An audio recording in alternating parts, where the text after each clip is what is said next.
நிறைய பேர் வந்து பார்த்தீங்கன்னா இன்ஸ்டாகிராம் வந்து நீங்கள் யூஸ் பண்ணுவீங்க. யூஸ் பண்ணுறவங்களுக்கு நிறைய பேருக்கு என்ன பிரச்சனை இருக்குது அப்படின்னா, கொஞ்ச நேரம் யூஸ் பண்ணாலே வந்து பார்த்தீங்கன்னா நெட்டெல்லாம் காலியாயிருது.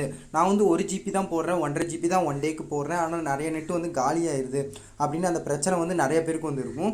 இதை சால்வ் பண்ணுறதுக்கு வந்து பார்த்தீங்கன்னா இன்ஸ்டாகிராம்லேயே ஒரு ஆப்ஷன் வந்து கொடுக்குறாங்க. இந்த ஆப்ஷனை வந்து நீங்கள் எனபிள் பண்ணுறதுக்கு வந்து பார்த்தீங்கன்னா உங்களுக்கு ரைட் சைடில் 3 லைன் இருக்கும். அந்த லைனை கிளிக் பண்ணுமே வந்து பார்த்தீங்கன்னா உங்களுக்கு செட்டிங்ஸ் அப்படின்னு இருக்கும். அந்த செட்டிங்ஸ்குள்ளே போனமே அக்கௌண்ட்ஸ் அப்படின்னு இருக்கும். இந்த அக்கௌண்ட்ஸ்குள்ளே போனமே வந்து பார்த்தீங்கன்னா செல்லுலார் டேட்டா யூசேஜ் அப்படின்னு வந்து பார்த்தீங்கன்னா ஒரு ஆப்ஷன் வந்து இருக்கும். அந்த ஆப்ஷனை வந்து நீங்கள் கிளிக் பண்ணுங்கள். கிளிக் பண்ணமே வந்து பார்த்தீங்கன்னா இந்த டேட்டா சேவர் வந்து பார்த்தீங்கன்னா உங்களுக்கு ஆஃபில் இருந்துச்சு அப்படின்னா இதை வந்து ஆன் பண்ணி விட்டுருங்க. இந்த டேட்டா சேவர் அப்படின்றத ஆன் பண்ணி விட்டுருங்க. கீழே வந்து ஹை ரெசல்யூஷன் மீடியா அப்படின்னு வந்து இருக்கும். இதை வந்து பார்த்தீங்கன்னா நெவரில் கொடுத்து வச்சுங்க.